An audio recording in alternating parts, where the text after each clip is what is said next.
Hey everybody, I just wanted to show you this little trick of mine. I know there's a lot of things for sale out there for removing ICs from either sockets or breadboards.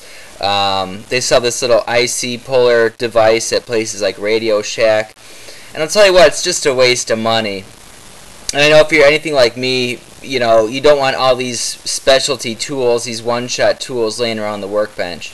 So here's something I pulled, a board off something. What I do is I just take a pair of needle nose pliers, and the key is not to just rip this thing out of there, but to apply smooth, even pressure. So take it, grip the ends of the IC firmly with this, and then just little minute back and forth motions. The thing pops out.